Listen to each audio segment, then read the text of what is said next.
au lycée Cocteau de Miramas et je suis aussi formatrice académique dans l'académie d'Aix-Marseille. Alors aujourd'hui, on va aborder la programmation d'une carte microbit avec la TI 83 Premium CE, édition Python, et on va voir quel est son intérêt à l'utiliser avec notamment donc la carte microbit pour, enfin, avec son côté autonome, son côté nomade aussi, et sa facilité aussi de programmation, notamment avec les élèves.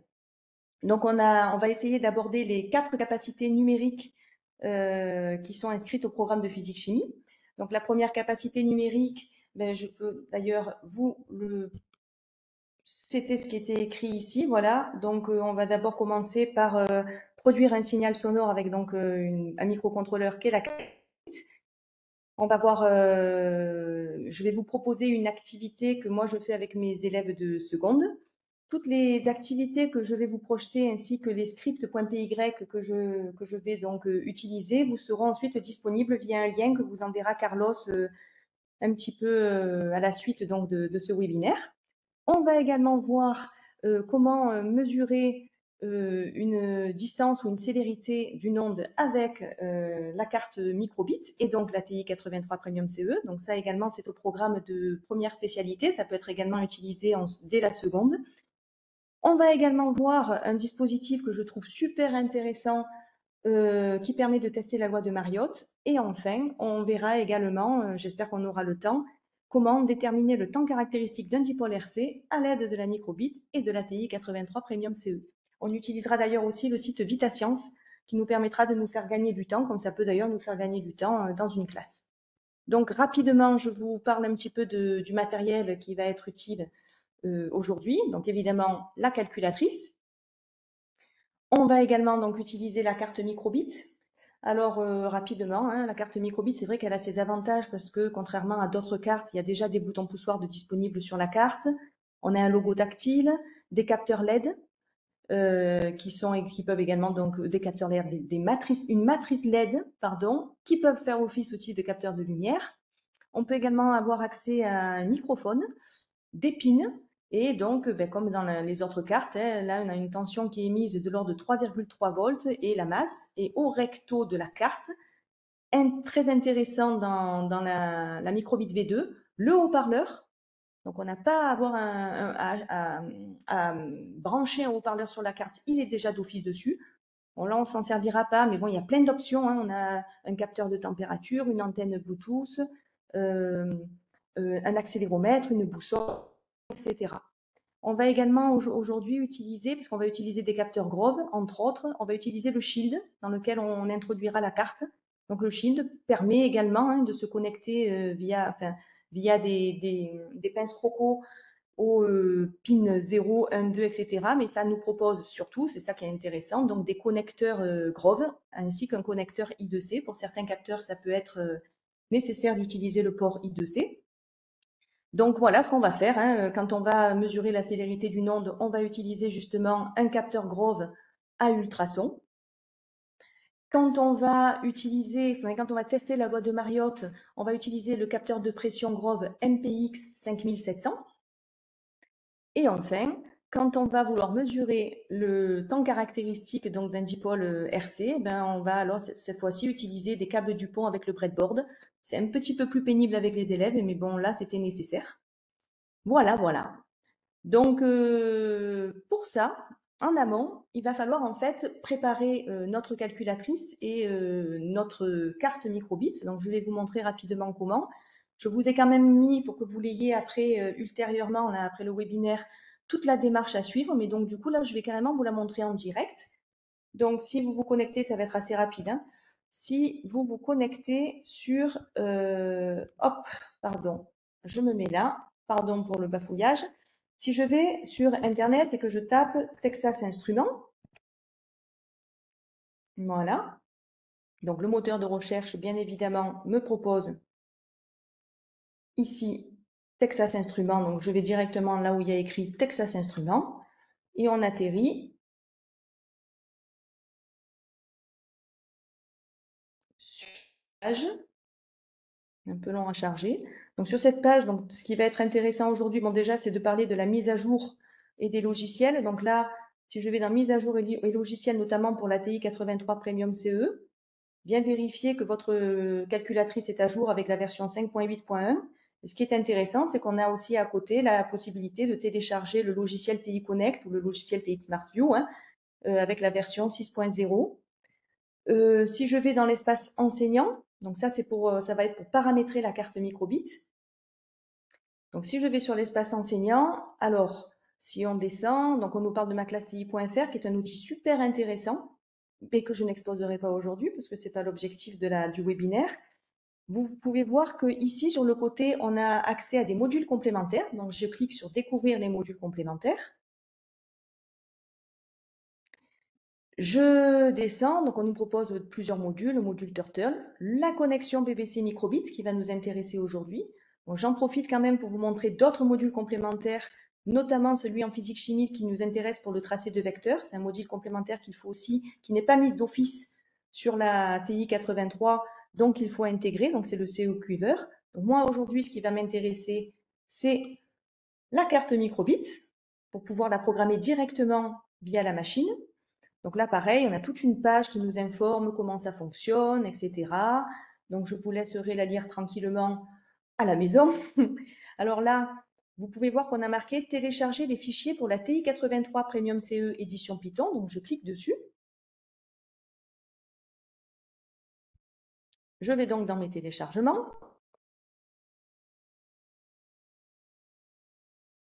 Je dézip. Apparemment, c'est un peu long. C'est juste pour vous montrer un petit peu ce qui apparaît.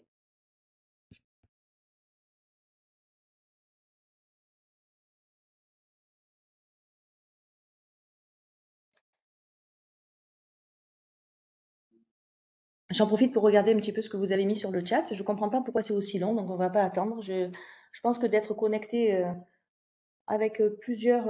Ah, ça y est, je l'ai. Et sinon, effectivement, la microbit V1, c'est vous que j'ai vu ça. Il faudra simplement la flasher avec un fichier .disney. La carte première version est également compatible avec la calculatrice. Effectivement, je confirme ce que dit Carlos.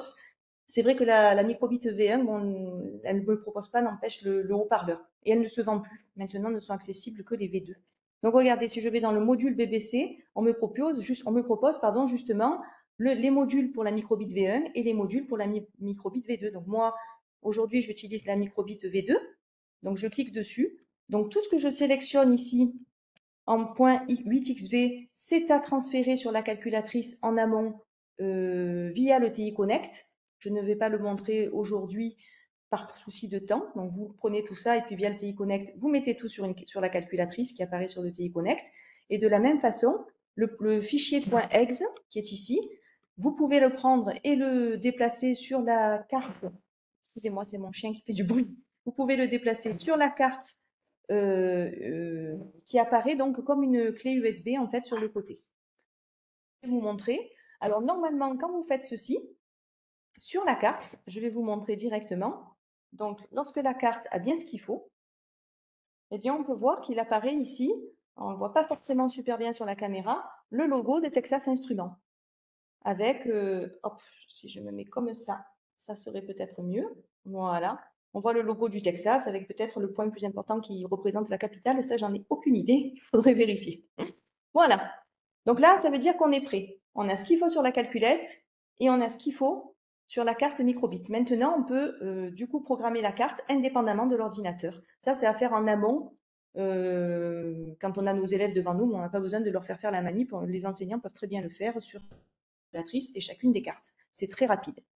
Donc, j'en profite pour vous montrer du coup la première activité que je vous propose aujourd'hui, que voici. Donc, activité que je fais avec mes élèves de seconde, où on parle donc du signal sonore périodique. Alors d'abord, moi, je choisis de faire une activité documentaire, où voilà, je propose via un document, un son qui est produit par une diapason, un son qui est produit par une guitare. C'est la première fois, enfin, bien qu'il l'ait déjà vu au collège en troisième, c'est la première fois qu'il voit ce qu'est la période, ce qu'est la fréquence, comment passer de l'une à l'autre. Et donc, je leur demande, voilà, de vérifier si la note produite par la guitare est juste, si la fréquence est la même. L'activité expérimentale, donc ça c'était fait en classe entière, histoire d'introduire ce qu'est fréquence et période. Activité expérimentale, voilà ce que je leur demande. Je leur dis, mais grâce à la calculatrice, la TI-83 Premium CE édition Python, produisez-moi un signal sonore à l'aide de la carte microbit, et ensuite vous analysez via Audacity le son émis par la carte pour vérifier, enfin pour comparer du moins, si la fréquence mesurée via Audacity et via leur calcul, parce qu'avec Audacity, ils mesurent la période et ensuite ils peuvent calculer la fréquence, ben si ça correspond à la fréquence théorique qu'on a rentrée dans le programme. Donc pour ça, voilà ce que je demande aux élèves, brancher la carte microbit à la TI-83, créer un nouveau script que je vais appeler son, et donc je leur dis d'importer le module complémentaire from microbit import étoile, je vais vous le faire en direct pour vous montrer ce qu'on demande aux élèves, recopier le programme. Donc le programme n'est pas compliqué, hein, vous allez voir, on définit une fonction jouer. Je vais peut-être vous montrer ici la version en plus gros. Voilà, on verra mieux. Donc on définit une fonction jouer avec un argument, la fréquence et la durée du son émis. Et on lui dit, ben, tant qu'on n'appuie pas sur, tant qu'on ne s'échappe pas de la boucle, donc tant qu'on n'appuie pas sur la touche annule de la calculatrice, si on appuie sur le bouton A, ben, on demande via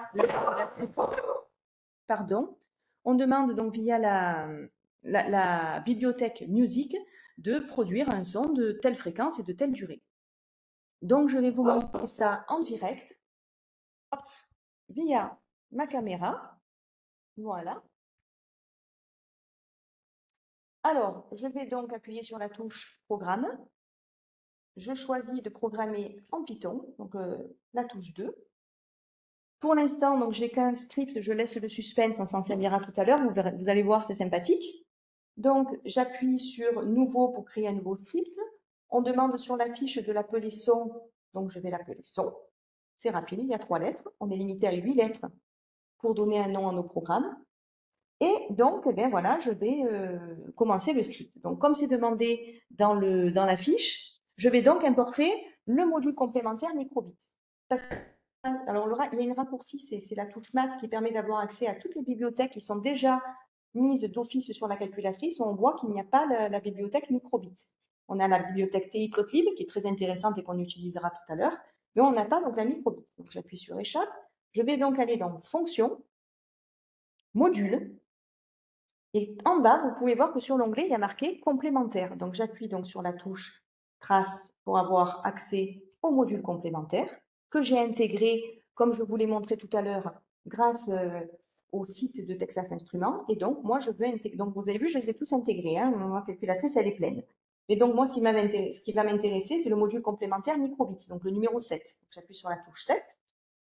Et on voit que du coup, dans le script, il est marqué d'emblée From microbit import étoile. Maintenant, quand je vais appuyer sur la touche Mat, la touche raccourci pour accéder aux bibliothèques, eh bien, on voit que la bibliothèque microbit apparaît. Donc, je vais pouvoir aussi m'en servir. Alors, justement, je vais rentrer du coup dans cette bibliothèque microbit. J'appuie sur 8. Et je vais choisir déjà d'importer donc la bibliothèque musique qui va me permettre de créer des sons et de jouer des notes. Aussi, dans mon programme, si vous vous en souvenez, je veux que le son ne soit produit que si j'appuie sur le bouton A de la carte microbit.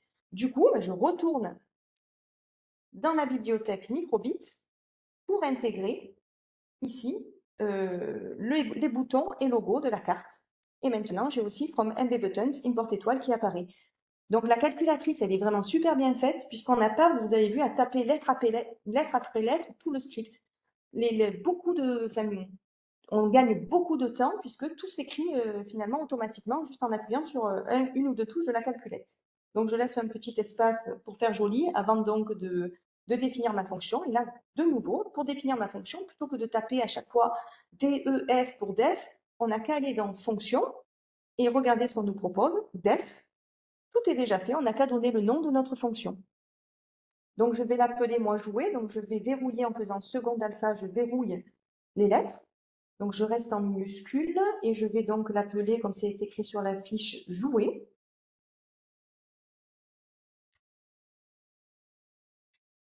Et en argument, on avait dit qu'on voulait mettre en premier lieu la fréquence de la note qu'on veut jouer. je vais me permettre de gagner du temps et de mettre FREC pour fréquence. Et, virgule, deuxième argument, je vais mettre donc la durée de la note. Entrée. Donc l'indentation se fait automatiquement. Et donc, je voulais que rentrer dans une boucle, while not escape. Alors là, pareil, c'est assez long à écrire, mais non. On appuie sur la touche mat. Pardon, il faudrait d'abord que je déverrouille mes lettres. Alors, la touche mat. Je retourne dans la bibliothèque microbit. Je vais dans l'onglet commandes. Et donc là, on voit qu'il y a plusieurs commandes qui sont à choisir. Donc, je vais moi choisir la commande while not escape. Et donc, ça c'est déjà tout écrit, l'indentation déjà faite sur la ligne d'après. Une fois que c'est fait, ben, je veux lui dire si j'appuie sur le bouton A, donc là pareil, pour gagner du temps, fonction, contrôle, j'ai toute une liste qui m'apparaît. La première me suffit, donc if. Et donc je veux rajouter if button A is pressed. Donc de nouveau, je vais dans la bibliothèque microbit, je vais dans commande et je choisis, c'est pas là, c'était pas là, pardon, je ressors. C'était dans les boutons. Donc, c'est pas ça, pardon. Hop, je recommence. Donc, je reprends. Hop, if, je vais y arriver. Button Express, donc c'est dans la bibliothèque, non pas microbit, on a importé exprès tout ce qui est bouton. Donc là, bouton et logo. Bouton A d'emblée sélectionné, on peut changer si on veut. Donc moi, c'est bien le bouton A. Le is pressed est aussi mis automatiquement. Et j'ai bien if button A is pressed qui apparaît. Donc c'est parfait, je vais y arriver. Donc, if button A is pressed, eh bien, je lui demande du coup d'émettre le fameux son. Donc, pour ça, je vais utiliser la bibliothèque musique importée en deuxième ligne du script.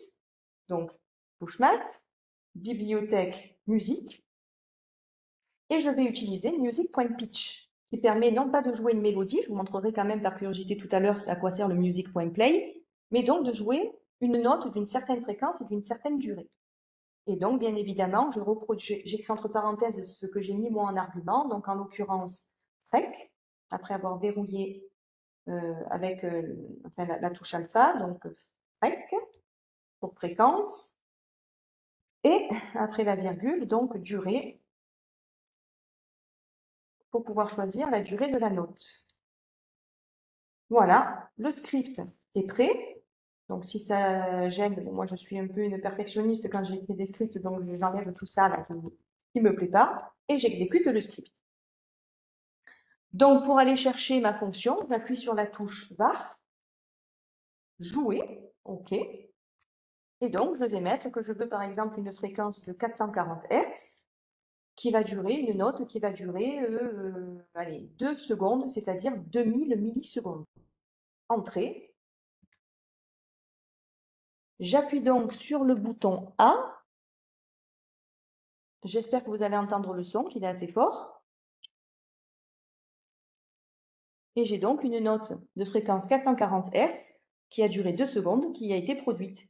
On peut modifier la fréquence, puisque aussi le but un peu du programme de seconde, c'est de voir quelle est l'influence de la fréquence sur la hauteur du son. Donc j'appuie sur la touche annule, puisque dans le programme, il y avait écrit while not escape. Donc non, ben maintenant je veux que tu t'arrêtes, donc annule. Je peux remonter sur la ligne précédente grâce à la flèche et changer la fréquence en disant, ben oui, je veux maintenant une fréquence qui est 2 fois plus grande, tiens. 880 Hz. J'appuie sur le bouton A et on a bien une fréquence qui est plus aiguë. Et donc ça, les élèves peuvent jouer à émettre des fréquences des notes de fréquences différentes, de durées différentes, et de voir donc effectivement que plus la fréquence est élevée, plus on va vers des sons aigus, plus la fréquence est basse, plus on va vers des sons graves. Et on peut même voir un petit peu quelle est la limite aussi du haut-parleur. Nous, on sait que on entend des fréquences qui vont de 20 Hz à 20 000 Hz. Forcément que la microbit, elle n'arrive pas à émettre des sons qui sont aussi aigus ou aussi graves. C'est pas un haut-parleur aussi performant que ça non plus. Mais il suffit, en tout cas, pour faire de nos cours. Je voulais vous montrer, du coup, puisque je vous en parlais tout à l'heure, j'appuie sur la touche annule, l'utilisation de la méthode play dans la bibliothèque musique. C'est un prolongement qui peut être fait, comme je vous l'ai mis ici sur le PDF que vous recevrez. Donc là, voilà. Alors, effectivement, donc là, dans ma suite de mon TP, pardon, j'analyse le son avec Audacity, donc un micro qui est branché sur l'ordinateur. On enregistre la note jouée. Ça permet aux élèves de s'entraîner à mesurer une période de la manière la plus précise possible, d'en calculer la fréquence et de comparer donc avec ce qui a été donné donc dans les arguments de la fonction. Alors moi, je vous propose un petit prolongement possible. Donc, je vous ai quand même mis, même si là aujourd'hui on le fera pas, le but c'est pas d'apprendre à se servir d'Audacity. En plus, je pense que vous savez déjà le faire. Mais je vous ai mis quand même la fiche méthode que je distribue à mes élèves pour l'utilisation de Audacity. Et donc là, il y a un prolongement possible dont je voulais vous parler, puisque personnellement, cette année, pour la fête de la science, on a fait, en fait, durant la journée de la science, on a créé, enfin, on a animé un atelier où le but était de faire des blind tests avec la calculatrice et la microbit. Et c'est un stand qui a super bien marché. On faisait des équipes et les premiers qui trouvaient les chansons jouées avaient gagné.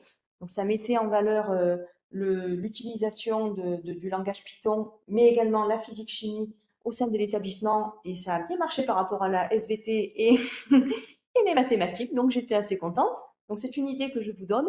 Alors pour ça, si vous regardez le prolongement possible, je vous explique, puisqu'on n'est pas forcément tous musiciens, qu'une note est définie par une octave. Son nom, donc en musique, notamment pour les guitaristes, on le sait bien, ben, le La s'appelle A, le Si s'appelle B, etc. Et la durée de la note, ben, forcément, une note noire dure 2 fois moins longtemps qu'une note blanche. Et en fait, la méthode Play de la bibliothèque Music a besoin de ces 3 éléments pour pouvoir jouer une note. Du coup, alors je vous ai mis ici un exemple où on définit une fonction essai en utilisant donc la méthode Play. Et vous voyez qu'il faut mettre donc dans la parenthèse une liste, donc d'où l'utilisation de crochets, hein, une liste de notes dont on définit à chaque fois le nom de la note. Donc la première là, ce serait un La, l'octave, numéro 3. Et ensuite, après les 2 points, on doit mettre la durée de la note, donc qui correspond ici à une blanche. Donc j'ai mis 8 pour 0,8 secondes. Tout ça entre guillemets. Je vous montre juste ce que ça donne. Donc pour ça, je rebascule sur la caméra. Voilà, et je vais du coup dans Script, je rejoins mon script son, donc je vais dans Éditer, et je vais à la suite définir une autre fonction, donc fonction, définir, essai, voilà, alors là du coup, pas besoin de mettre des arguments. Ensuite, donc, je vais grâce à la touche Mat, et à chaque fois j'oublie de déverrouiller mon alpha là, donc c'est pas grave. Hop, je vais dans la touche maths, dans la bibliothèque du coup musique, et cette fois-ci non pas point pitch mais le point play.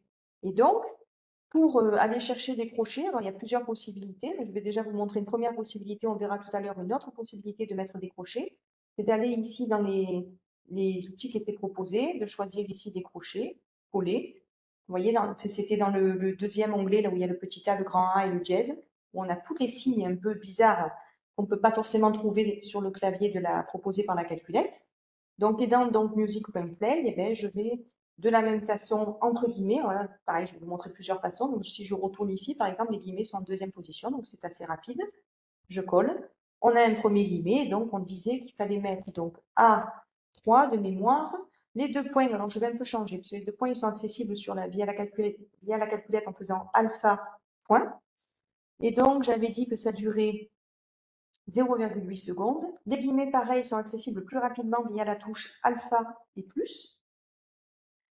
Voilà, virgule, je crée une deuxième note. Alors, alpha plus. Cette fois-ci, sur la fiche, c'était la lettre E du 4e octave pour changer un peu d'octave. Et pareil, la même durée. Je remets les guillemets pour faire cette note-là. Et allez, on met une 3e note. La 3e note, donc rebelote. Cette fois-ci, c'est G. Donc le G, c'est le sol. Donc G. De l'octave 3, on redescend pour se faire plaisir. 2 points. Et donc, allez, je vais la raccourcir celle-là. Je vais mettre juste la moitié du temps. Et je n'oublie pas de fermer les guillemets. J'espère que je n'ai pas fait d'erreur. On va faire les curieux. On va exécuter le programme. De la même façon, via la touche var, j'appelle essai. Je fais entrer, donc là, j'ai pas demandé d'appuyer sur un bouton, donc normalement, ça devrait se jouer directement. Écoutons. Voilà, on voit que la troisième note est bien plus courte. Alors, bon, une mélodie super sympathique à écouter. C'est pour ça que je vais vous montrer via là, je vous ai mis un exemple sur le PDF, ici. Voilà, on peut sur Internet, on trouve très facilement des personnes très aimables, pour ceux qui ne sont pas musiciens, qui proposent déjà des listes de notes de mélodies connues, comme par exemple Mission Impossible. Et voilà, je vais vous montrer par exemple, moi, ce que ça donnerait Mission Impossible. Donc là, ils ont précisé quand même le tempo avec le battement par minute et le nombre de tics. Et ils ont mis ensuite music.play tune, c'est-à-dire qu'ils ont défini la liste, ils l'ont appelé tune, et ils auraient très bien pu mettre music.play au lieu de tune, rentrer dans le play comme on a fait nous, toute la liste là qui est entre crochets. Donc voyons ce que ça donne. Je vais dans les scripts. Alors moi j'appelais ça film-série parce que vous voyez, quand je vais sur la touche VAR, j'ai plein de chansons qui sont déjà rentrées pour le fameux stand dont je vous ai parlé. Et donc si je vais chercher le Mission Impossible, on écoute. C'est parti.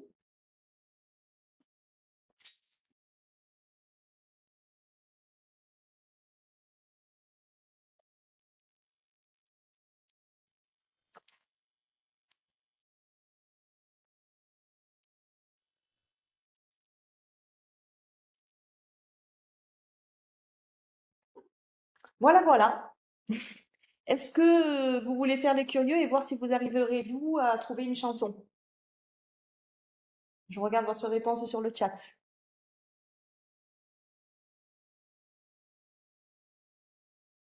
Apparemment, vous n'êtes pas curieux. Bon, c'est pas grave, alors je vais passer à la deuxième activité. Alors, la deuxième activité que je vous propose, c'est la mesure de... Désolée Marjorie, je n'ai pas entendu. Ah, vous n'avez pas entendu le Mission Impossible ou vous n'avez pas entendu ma question? Le Mission Impossible? D'accord. Je peux essayer de vous le remettre en le rapprochant du micro? Ah, c'est pas grave. Bon, mais parfait. Désolée, Stéphanie. Alors là, ce qui est bien, c'est que dans les trois activités à venir, il n'y a pas de son qui sera émis. Donc, il n'y a pas besoin d'entendre, il y a juste à écouter. Ah, c'est dommage que vous n'ayez pas entendu. Ah, c'est gentil. Merci, Stéphanie. Bon, tant pis. Alors, du coup, la célérité du nombre. Voilà l'activité que je propose à mes élèves. Donc, voilà, une situation problème où on a une Chloé et un Mathéo qui sont donc en face d'une montagne. Il y a une histoire d'écho. L'autre lui dit, oui, mais je peux te dire, grâce au temps qu'a mis le son pour faire l'aller-retour, à quelle distance se trouve l'obstacle. Donc la problématique, c'est ah d'accord, donc comment elle a fait? Ah oui, en fait elle connaît la vitesse du son, donc elle a pu le calculer, etc. Je demande aux élèves de proposer un schéma d'un dispositif qu'on pourrait faire pour mesurer justement cette célérité là, de l'onde sonore, etc., etc. Donc chacun dit la sienne, et puis je dis bon bah écoutez, vous jusqu'à maintenant vous ne connaissiez pas l'existence des microcontrôleurs, mais nous on va, même si vos méthodes proposées auraient pu se faire, parce que c'est vrai qu'il y a des méthodes qui sont très intéressantes qui sont proposées, je leur demande moi de réaliser l'expérience via la TI 83 Premium CE et la carte microbit. Donc, je vous montre, parce que je ne pense pas que je reviendrai dessus la fiche. Ils vont utiliser la fiche méthode qu'on va utiliser ensemble pour justement faire tous les réglages qu'il faut et taper le script. Je demande forcément de préciser la température dans la pièce, puisqu'on sait que la vitesse du son dépend de la température de la pièce. Et vous allez voir que le programme va nous permettre de faire une équation, enfin une régression linéaire et de donner l'équation d'une droite dont le coefficient directeur sera la vitesse. Donc, ils vont pouvoir ici dans cet encadré l'équation ainsi que du coup ainsi que la valeur de la vitesse obtenue.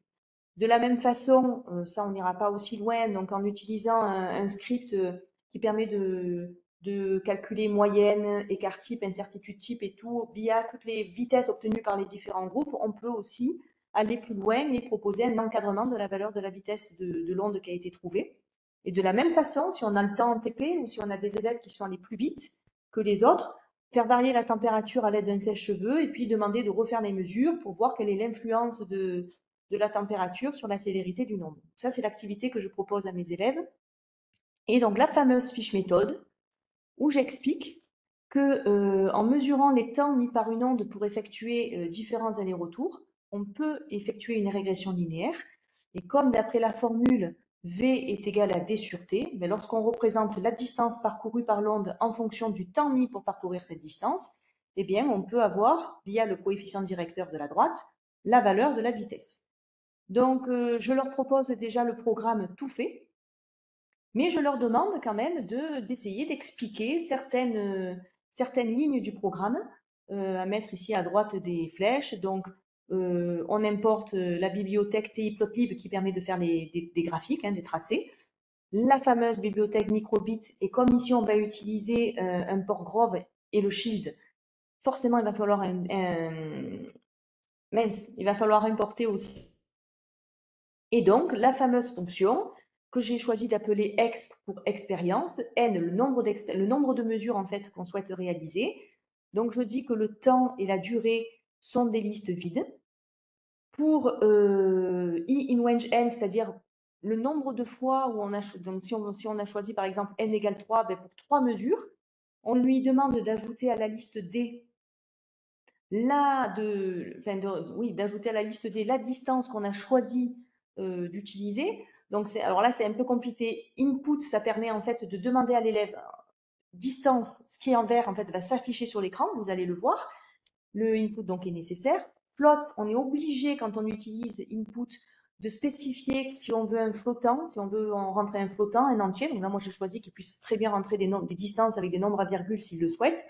Et le 2 fois, parce qu'effectivement, souvent quand les élèves mesurent avec la règle la distance qui est entre le ranger, l'émetteur ultrason, et l'obstacle, eh bien, ils oublient que l'onde, elle fait l'aller et le retour. Donc là, au moins, même s'ils vont rentrer qu'à 15 cm entre l'émetteur à ultrasons et l'obstacle, eh bien, en fait, dans le programme, on a déjà le fait que c'est 2 fois, du coup, les 15 cm. Bon, là, ça sera en mètres, donc il faudra bien penser à le mettre en mètres.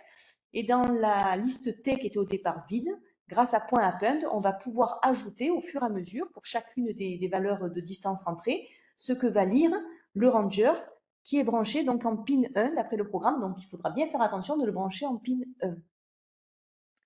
1. J'en profite au passage pour regarder un petit peu ce qui est écrit sur le chat, voir si j'ai rien raté. Y a-t-il un cahier élève qu'on pourrait commander pour la classe? Alors effectivement, Texas Instruments propose des cahiers d'activités où il y a déjà des scripts et des fiches faites pour les élèves et des fiches en plus à la suite faites pour l'enseignant, c'est-à-dire un scénario possible avec l'utilisation de la fiche déjà toute prête pour l'élève, vous n'avez qu'à faire la photocopie. Si ça vous intéresse, vous pouvez me contacter, vous aurez accès à mon adresse mail à la suite des webinaires et puis je pourrai vous mettre vous proposer des cahiers intéressants en physique, mais via le site Texas Instruments, vous avez, il y a un onglet, là où je vous ai montré, dans l'espace enseignant, si vous fouillez un peu, il y a un endroit où il y a marqué cahier d'activité. Donc, si vous cliquez dessus, vous avez plein de cahiers d'activité qui vous sont proposés et qui sont fort intéressants, notamment pour l'utilisation de la microbit ou de la TI 83 Premium CE, que ce soit en maths comme en physique. Donc, dans le programme, grâce à la bibliothèque Plotlib, eh bien, on va pouvoir effacer l'écran histoire d'avoir un écran tout neuf, régler la fenêtre automatiquement selon les valeurs de distance et de temps qui ont été rentrées ou mesurées. PLT.skater permet juste de mettre des points, les points expérimentaux, donc on va pouvoir choisir plus. Si vous verrez qu'on va choisir, on va pouvoir choisir d'autres choses. Le PLT.linreg qui permet de faire une régression linéaire. Et enfin, le plt.showplot qu'il ne faut surtout pas oublier parce que sinon, rien ne s'affiche et c'est bien dommage. Alors, du coup, ce qui est demandé aux élèves, c'est de créer le script célérité, de réaliser avec précaution le montage suivant. Donc, le ranger qui est branché en pin 1, une règle, le couvercle de la calculatrice, vraiment, elle est super cette calculatrice, on peut tout utiliser avec elle, même son couvercle, pour jouer le jeu de l'obstacle. Et donc, je vais essayer de vous montrer ça en direct, bien que toute seule, ça va pas être évident. Donc, hop, je reviens sur la caméra. Voilà. J'utilise du coup le shield. J'introduis donc la carte microbit à l'intérieur. Voilà. Donc, vous voyez que du coup, il y a une déconnexion qui s'est faite. Donc, c'est pas grave. Je débranche de la calculatrice, je rebranche. Voilà. Texas réapparaît. Et je vais donc chercher le Ranger. Alors, moi, le Ranger, c'est vrai que j'ai fait un petit montage histoire que ce soit plus sympa. Il peut tenir bien droit plutôt que d'avoir que le Ranger tout seul. C'est un montage fait maison. Donc, je le branche du coup sur le pin 1, parce que dans le programme, on a mis qu'on l'avait branché sur le pin 1. Voilà. Et je vais taper le programme. Alors, pour ça, je vais dans Script, Nouveau. On me demande de l'appeler Célérité. Voilà. OK. Alors, on a dit qu'il fallait importer le module complémentaire. Donc, je vais dans Module complémentaire. Je vous l'ai déjà montré tout à l'heure. Et je choisis le 7 microbits. Maintenant, il apparaît dans la bibliothèque, pardon, à l'intérieur de toutes les autres bibliothèques via la touche Math. Donc, je vais dans microbits. Et cette fois-ci, donc, je vais bien sélectionner les capteurs Grove. Donc, le numéro 9 ici. Comme ça, j'ai tout ça qui s'est déjà écrit tout seul. Donc, c'est très bien. Une fois que c'est fait, donc je vais taper le... Ah, j'ai oublié d'importer la bibliothèque TI.lib, pardon, qui elle est d'office sur la calculette, donc c'est le numéro 5. Import TI.lib ASPLT, c'est parfait. Donc je définis la fonction exp. Hop.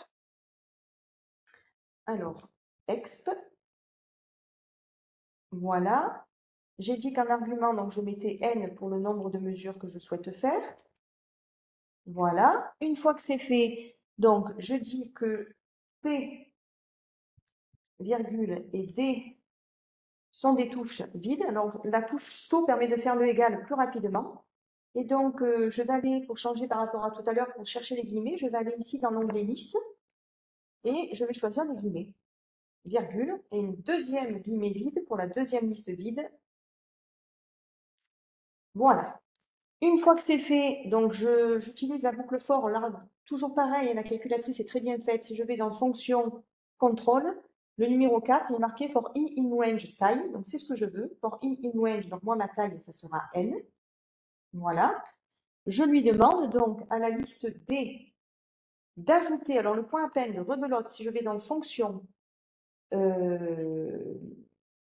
c'est où déjà? Ah ben dans liste, pardon. Point happen, donc c'est le numéro 6, ça c'est déjà tout écrit. Et je lui demande, donc comme on l'a vu tout à l'heure, de faire 2 fois le flottant, alors fonction. Si je vais dans type, je peux choisir flottant, numéro 2. De la même façon, si je retourne dans fonction, entrée-sortie, je peux choisir input. Ça, c'est déjà tout écrit. Et donc, je veux qu'il m'écrive distance égale point d'interrogation. Donc, je vais utiliser les guillemets alpha plus, le raccourci, pas dû appuyer où il faut, pardon. Donc, alpha plus pour les guillemets. Donc, je mets D en... Alors, je vais aller plus vite pour gagner du temps parce que l'heure tourne. Plutôt que d'écrire distance, je vais directement écrire D, espace, et je vais le demander entre parenthèses en mètres. Comme ça, on a directement la vitesse en mètres par seconde avec le coefficient directeur, donc m en mètres. Je ferme la parenthèse et du coup, je ferme le guillemet. Voilà ce qui va s'afficher normalement. Je vais peut-être mettre un espace, ça sera plus sympa, ou un point d'interrogation. Allez, je mets un point d'interrogation. Allez, un petit espace. Voilà. Donc ça, c'est fait. Ensuite, à la liste T, ben, il va falloir qu'il la complète au fur et à mesure avec ce qui est mesuré via le ranger. Donc à la liste T, j'utilise point append, donc pareil, le raccourci dans liste, numéro 6. Et donc, je lui dis, grâce à la touche maths et donc le module Grove qu'on a importé tout à l'heure, capteur Grove, numéro 9, je descends, eh bien, je vais aller chercher ici le point read ranger time, parce que je veux pas, on a la possibilité de lire une distance, hein, si vous utilisez tiret centimètre, mais moi je veux directement qu'il lise le temps d'aller-retour. Donc, je confirme, tout c'est déjà écrit. Alors, par défaut, il met un égal devant, ça peut être intéressant dans des cas, bon, moi là, ça ne m'intéresse pas.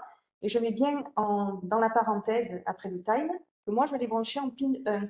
Pour ça, je retourne dans Maths, le capteur Grove, je peux choisir ici les broches, et je vais donc choisir le pin 1.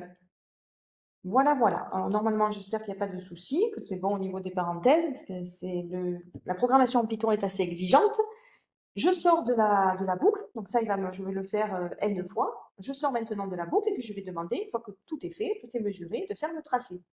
Donc, pour sortir de la boucle, je reviens ici au même endroit, à la même indentation que là où il y a écrit fort. Et donc, je vais utiliser à chaque fois, donc maintenant, la bibliothèque Matplotlib qui est la numéro 5. Donc, hop, j'efface l'écran histoire que ce soit tout neuf. Il y a Matplotlib, donc la numéro 5. Je vais choisir le Auto Window, de manière à ce qu'il nous mette une jolie fenêtre selon nos valeurs de T et nos valeurs de D. Toujours l'abscisse et l'ordonnée en deuxième. Ensuite, je vais utiliser, toujours dans la bibliothèque Matplotlib, dans Dessin, le skater. Je choisis plus, comme c'est écrit dans le programme, et vous avez vu qu'on a plusieurs possibilités. J'espère que vous voyez bien l'écran. Je vérifie, c'est pas super, hein? Hop. N'hésitez pas à vous plaindre via le chat, hein. Voilà. Est-ce que je peux jouer sur la lumière? Non, là, c'est pire. Ah, là, c'est peut-être mieux avec le contraste. Je sais pas. Qu'est-ce que vous en pensez? C'est bon? Ok, on voit. Parfait. Donc, je choisis plus. Voilà. En abscisse, T. En ordonnée, la distance. Voilà. Une fois que c'est fait, ben, il faut quand même faire la régression linéaire. Donc, rebelote, maths, Matplotlib, dessin. Je descends jusqu'au 8. Règle. Alors, je veux moins que l'équation, il la mette à gauche, donc je choisis left. Voilà. Alors, toujours pareil, donc c'est bien pour faire la régression, il prend bien le temps, pardon, hop, le temps pour les abscisses, la distance pour les ordonnées. À gauche, alors là, par défaut, il met l'équation un petit peu au milieu de l'écran. Moi, je préfère qu'il soit un peu plus à gauche, donc je vais choisir 3. Et donc, on a dit tout à l'heure qu'il fallait surtout pas oublier le point showplot que je vais chercher via la bibliothèque TI-Plotlib numéro 5, qui est tout au fond, là, le numéro 9. Voilà, normalement, notre programme, il est prêt. Donc, du coup, j'exécute le programme. Via la touche var, je vais chercher la fonction expérience et je ne vais pas en faire beaucoup, je vais en faire que 3 parce que je suis une feignante. Voilà. Donc, entrée, vous voyez qu'il nous met distance en mètres et donc il attend la distance. Bon, ça aurait été plus sympa si j'avais mis un point d'interrogation ou un 2 points. Alors, pour que vous voyez toute la manip, je ne sais pas comment je vais me débrouiller. Je vais peut-être lever un peu la calculatrice, la mettre plus à gauche. Voilà. Mettre la règle, histoire quand même qu'on ait une qui soit potable, hein, bien que ce soit un peu fait. Voilà, donc là j'ai ici une règle. Je place le ranger de manière à ce qu'il soit sur le 0 cm. Voilà, à peu près. Et donc, je vais me servir du couvercle de la calculatrice que je vais mettre à 5, à 10, puis à 15 cm. Donc, pour ça, d'abord, je vais taper que je le veux à 5 cm. Donc, je n'oublie pas de le mettre en mètres. Je me prépare, avant d'appuyer sur le entrée, seul, c'est pas évident, hein, pour faire la mesure. Et j'appuie sur entrée. Ça y est, il a fait sa mesure. Donc, je vais maintenant choisir 10 cm.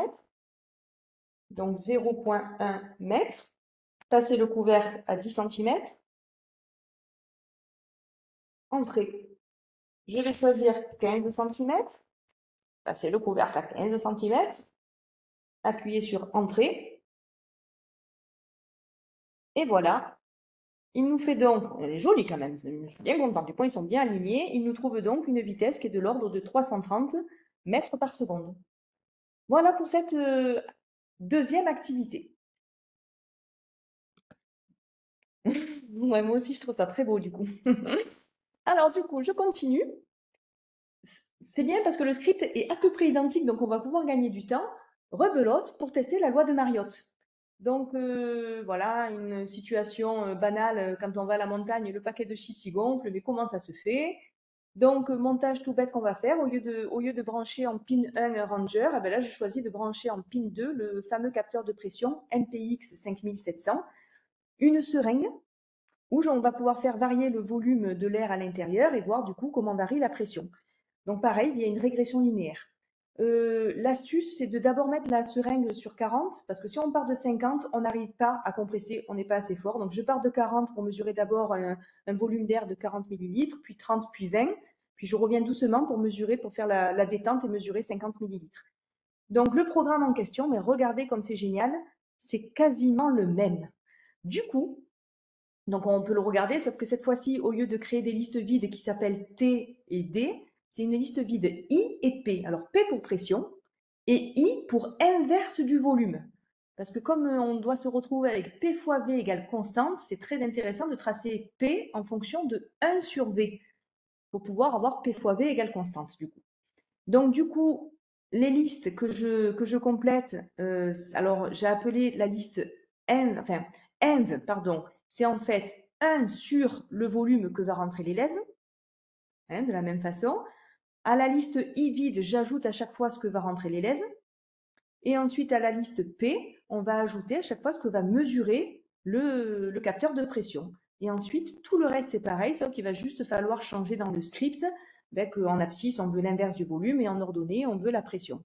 Donc, je vous montre ça en direct et on voit si c'est aussi beau pour faire plaisir à Stéphanie. Donc, du coup, j'annule, je vais dans script et je vais le dupliquer. Donc, pour ça, je vais sur le script célérité et j'appuie sur gérer. Et je demande de le dupliquer. Et je lui donne un nouveau nom, notamment le nom Mariotte. Alors, Marie, je vais y arriver, il est où le R? Mariotte, TT, je ne sais pas si je vais d'ailleurs tout rentrer, parce qu'il y a 8 lettres à Mariotte. Oui, il y a 8 lettres à Mariotte, donc c'est nickel. OK, et donc là, je mets mon nouveau script Mariotte avec déjà pas mal de choses de faites. Pardon, je n'avais pas, effectivement, c'était pour voir si vous suiviez, Quadrien. Voilà, donc alors je remonte. Script, je vous remontre ce que j'ai fait. Je suis allée dans Célérité, Gérer, j'ai mis Dupliquer et j'ai juste rentré du coup Mariotte comme nouveau nom du script pour éviter d'avoir à tout retaper le script. Donc là, je m'annule puisque je l'ai déjà fait. Donc je me suis retrouvée du coup avec un script Mariotte avec tout déjà donc comme le script précédent. Sauf que ce que j'ai dit, c'est que cette fois-ci, la fonction, c'était pas la liste TD, c'était la liste IV. Donc j'efface ça et j'appuie donc I majuscule, j'appuie 2 fois sur alpha pour avoir la majuscule, virgule P majuscule, j'appuie 2 fois sur alpha pour avoir la majuscule de P. Voilà. De la même façon, donc je me demande, ouais, allez, je le fais quand même. Donc, comme je veux ajouter une ligne, je fais entrer et je dis donc que inverse, c'est égal, donc touche sto, je dis que c'est égal à 1 divisé par le flottant, 1 divisé par, alors fonction, donc je vais dans type pour choisir flottant. Je repars dans fonction comme tout à l'heure, hein, entrée-sortie, je choisis input. Et donc, je lui demande, enfin, on va demander à l'élève de se demander à lui-même le volume. Alors, pour ça, je vais chercher les guillemets via la touche alpha plus. Je vais mettre V majuscule. Comme tout à l'heure, je ne l'avais pas, ben là, je vais me faire plaisir, je vais mettre un égal. Égal, voilà. Je ferme les guillemets. Voilà ce qu'il va m'écrire. Et donc, normalement, ben, je vais du coup ajouter à la liste I. Donc, tout ça, j'efface. C'est plus bon. Hop. Voilà, la liste I, cette fois-ci, majuscule.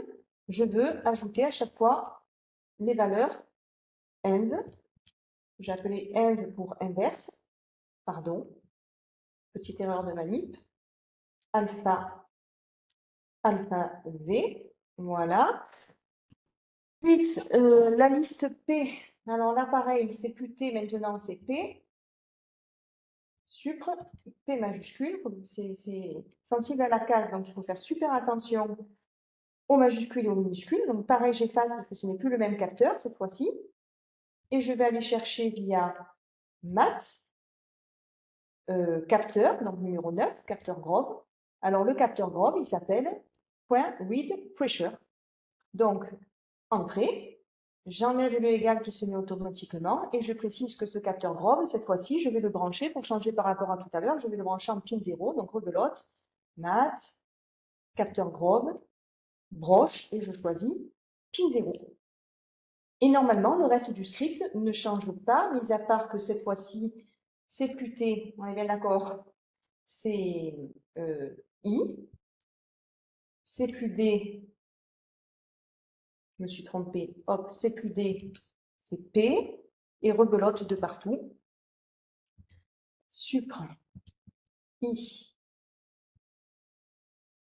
P, et j'ai oublié le plt.window en haut là, de nouveau, I, virgule, P. Voilà, j'exécute le script. Je branche bien évidemment le nouveau capteur. Hop. Donc voilà à quoi ressemble le capteur CO2. À l'endroit, ça serait, voilà, j'essaie de vous montrer comme je peux. Voilà, donc j'enlève le ranger. Je branche à la place, donc en pin 0 cette fois-ci, le capteur de pression. Voilà. Qui est relié, j'essaie que vous voyez tout à l'écran. Hop, la règle non plus, j'en ai plus besoin. Je fais le ménage. Voilà, donc vous voyez ici la seringue, le capteur de pression normalement, un petit peu derrière, et la carte microbit. Donc si je vais dans var, que je vais chercher la fonction expérience, bon, cette fois-ci, du coup, j'ai dit qu'il y en avait 4, hein, 20, 30, 40 et 50 millilitres, donc ça fait 4.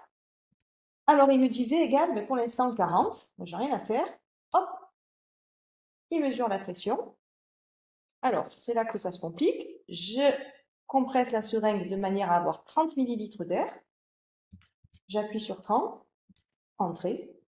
Je compresse la seringue de manière à avoir 20 millilitres d'air, ça devient difficile. J'appuie sur entrée pour qu'il fasse sa mesure. Je relâche doucement pour pas trop faire varier la température. Et je provoque la détente jusqu'à 50 millilitres d'air. Hop, entrée. Et donc là, nous voyons bien qu'il y a une jolie régression linéaire avec donc l'équation qui nous montre bien que la pression, si on néglige l'ordonnée à l'origine par rapport à la valeur du coefficient directeur, la pression est bien proportionnelle à l'inverse du volume. Et donc l'élève peut répondre à dire, mais effectivement, du coup, si P fois V égale constante, on a bien, hop, je vous montre, je vous rappelle l'activité, on a bien ici lorsque la pression diminue quand on monte en montagne, le volume forcément qui augmente. C'est super, hein, franchement ça marche super bien, à chaque fois. Alors, il nous reste 4 minutes. Alors justement, ça va, plutôt que de tout taper sur la calculatrice, l'intérêt aussi d'utiliser le site VitaScience, ça va être de permettre d'avoir ce programme déjà de tout fait. On va utiliser le TiConnect pour le transférer sur la calculatrice. Donc l'activité que je vous propose, c'est de déterminer le temps caractéristique d'un dipôle RC. Donc je vous passe l'introduction, vous pourrez la lire tranquillement à la maison puisque vous allez avoir les activités en PDF de transmise. Le programme, enfin pardon, le circuit pour commencer, il est assez simple. Du pin 0, duquel on va envoyer une tension quand on le désirera, on s'est branché à une résistance de 10 kΩ. De la résistance de 10 kΩ, on est branché en série avec un condensateur, et du condensateur, on retourne à la masse de la carte. Donc tout ça pour faire passer une tension pour charger le condensateur tout à l'heure. Pour mesurer la tension du condensateur, pour savoir s'il est chargé ou déchargé, via le pin 2, on va pouvoir prendre la mesure de la tension du condensateur entre ces bornes, donc entre le pin 2 et, toujours pareil, le ground. Et vous avez vu que l'astuce, c'est de brancher aussi aux bornes du condensateur un petit bouton poussoir qui va permettre de court-circuiter le condensateur de manière à le décharger. Le programme en question, je vais vous l'expliquer sur le site VitaScience, puisque là, je vais utiliser, comme je le fais avec les élèves, sur le site de VitaScience, ils vont taper le programme, c'est-à-dire ça nous fera gagner du temps, puis je vais vous l'expliquer sur le site de VitaScience.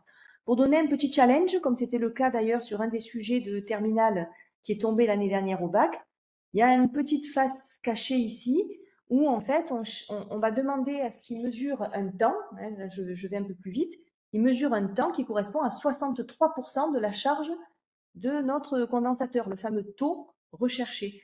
Alors pour ça, les élèves, donc on leur explique que en fait la carte c'est pas des volts qu'elle émet, en fait c'est des bits et que 3,3 volts correspond 1023 bits et donc on demande 63% de 3,3 donc 63% de 1023 ça donne combien et donc les élèves ont juste à dire il va falloir rien faire tant qu'on n'a pas atteint 63% de 1023 bits, c'est-à-dire 645 bits. Donc, la fiche, vous la regarderez tranquillement. Alors, en fait, le programme va nous permettre de nous donner le taux, le temps caractéristique de la charge du condensateur. Et une fois qu'on a taux, comme taux est égal à R fois C, on va pouvoir en déduire la capacité du condensateur en divisant taux par 10 000 ohms, puisqu'ici, nous avons choisi une résistance qui était de 10 kilo-ohms. Alors, je vous montre le site VitaScience, ici. Alors, je suis obligée là. Donc, je vais ici et je tape VitaScience. Entrée. Je vais donc sur le site qui propose plein de choses. Il y a une vente de matériel. Donc, nous, ce qui va nous intéresser, c'est la partie programmée de VitaScience. Donc, on peut cliquer ici en bas, je peux cliquer en haut. Bref, je clique en haut, programmer.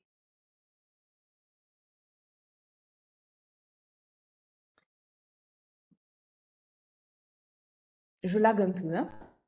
Alors là, vous voyez, on peut programmer directement une carte Arduino, une carte microbit. Il y a plein de choses qui sont programmées, mais il y a un partenariat aussi qui est fait avec Texas Instruments. Ici. Donc, je tape, je clique dessus.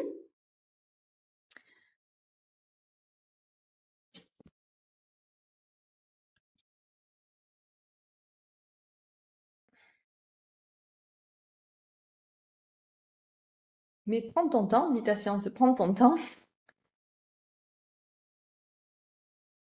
Alors moi, ça lag pas autant. Je pense que c'est le fait d'avoir la caméra en marche, la réunion, etc. Ça lag beaucoup. Alors, d'office, VitaScience propose une programmation par bloc qui se traduit en direct à droite par une programmation en Python. On peut choisir le mode bloc, notamment quand on est au collège. Vous voyez, on n'a que du bloc.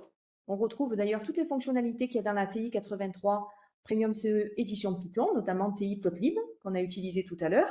Donc moi, je ne veux pas utiliser le mode bloc, je ne veux pas utiliser le mode hybride, je veux utiliser le mode code directement. Alors, si tout va bien, le code y est déjà. Oui, il y est déjà. Alors, pour qu'on voit mieux, je vais enlever ce qui est écrit en bas. Donc, on importe la bibliothèque microbit. Ici, on n'a pas le Grove, on n'est pas en Grove, on va avoir un circuit avec les petits câbles du pont, donc il va falloir intégrer de la bibliothèque microbit, il va falloir utiliser tout ce qui est PIN. J'importe également une nouvelle bibliothèque qui est la bibliothèque Time, qui permet en fait de faire des mesures de temps. Et je dis, alors là, je ne fais pas du fonctionnel, je dis tant que je n'ai pas appuyé sur la touche annule de la calculatrice, tant que je n'appuie pas sur échappe, si ce que je lis en PIN 2, donc si vous vous remémorez le programme de tout à l'heure en PIN 2, on mesure la tension en borne du condensateur. Donc si PIN 2, si on lit via le PIN 2 une tension qui est supérieure à 5, tu m'effaces l'écran et tu m'écris à chaque fois condensateur non déchargé. Et vous allez voir, l'écran s'efface, puis il s'affiche condensateur non déchargé X fois.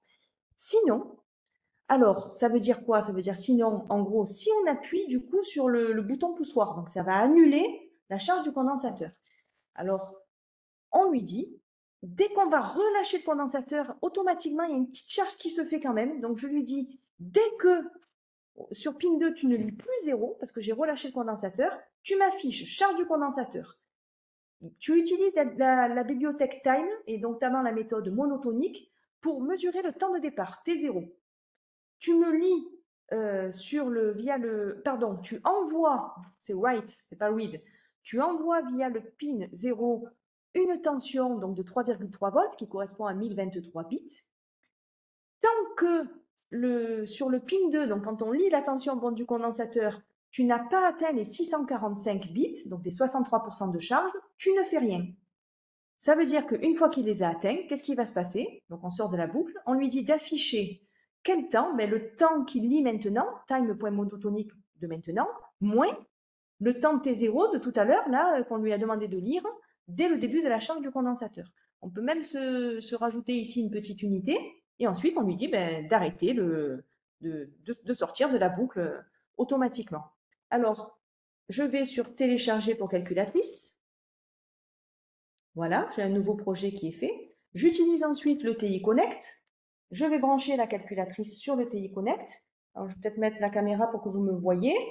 Donc, ici, sur mon ordinateur, je suis obligée de débrancher la carte, de brancher ici le câble mini USB sur la calculette. C'est fourni, le câble est fourni avec la calculette quand on l'achète. Et je vais donc brancher sur le port USB de mon ordinateur. Je vois que Carlos a arrêté l'enregistrement. C'est dommage. Hop. Ou ça s'est arrêté peut-être automatiquement. Ah, c'est parce que oui, c'est d'accord. Oh, pardon, c'est pas Carlos qui a arrêté l'enregistrement, c'est ma caméra qui s'est arrêtée d'enregistrer. Merci. Donc, vous ne le voyez pas. Alors, c'est pas grave. Comment je peux faire? Alors, je vous montre directement. C'est pas grave. Voilà. Vous voyez le TI Connect. Pardon, Carlos, de t'avoir mis à défaut. Sur le TI Connect, il y a ma TI 83 qui apparaît. Je vais chercher dans mes téléchargements mon nouveau projet là de VitaScience. Je le glisse sur la calculatrice. Alors, je l'appelle, comment il dit demandé d'appeler? Allez, je vais l'appeler Condo. Voilà, terminé. Condo pour condensateur, parce que condensateur, c'est trop long, on est limité à la calculatrice. Et oui, alors ça, c'est un truc qui m'arrive à chaque fois. Il faut sortir de l'application Python. Donc, hop, je suis obligée de quitter. OK. Alors, je recommence la manip. Sinon, il met une erreur. Je suis trompée. Donc, mes téléchargements, ils sont là. Donc, je vais reprendre ça, le glisser sur la TI 83 Premium CE. J'appuie, je personnalise. Je veux qu'il s'appelle Condo pour condensateur. Terminé, envoyé. Et là, c'est bon, il n'y a plus de problème. Donc, du coup, hop, je vais débrancher ma calculette, rebrancher la caméra. Voilà. J'enlève le câble ici.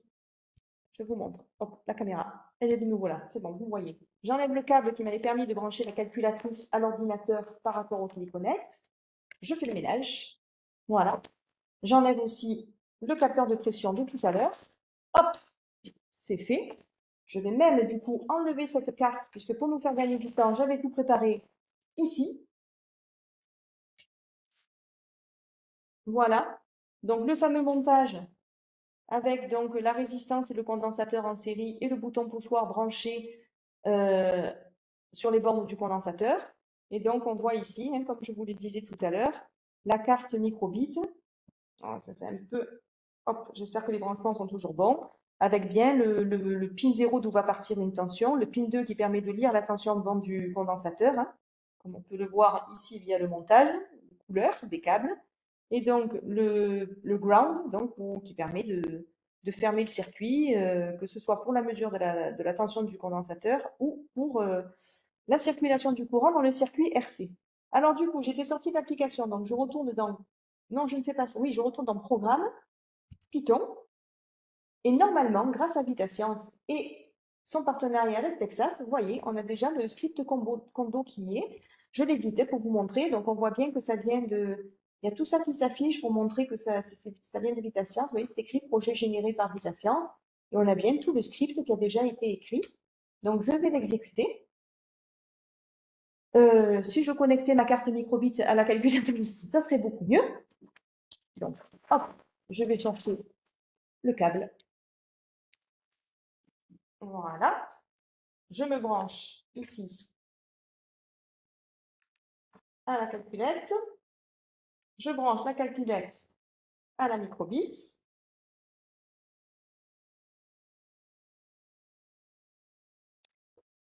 Je débranche. Je rebranche. Hop. Voilà, c'est bon, on a le logo du Texas. C'est parfait. Donc, du coup, je vais rechercher mon script. Je le réexécute. Tout va bien. Et vous voyez, à chaque fois, il efface l'écran et il écrit condensateur non déchargé, etc., etc. Donc, j'appuie sur le bouton poussoir. Et dès que je vais relâcher, hop, il fait sa mesure, charge du condensateur. Et il me donne 2,5 1 secondes. Donc, si je prends ça et que je divise par 10 000, j'obtiens un condensateur. Donc, pour avoir pardon, la capacité du condensateur, eh bien, il me donne 241 microfarades. Eh bien, c'est très bien, puisque mon condensateur, c'était un condensateur dont la capacité était de 240 microfarades. Donc, ça a très bien marché. C'est parfait.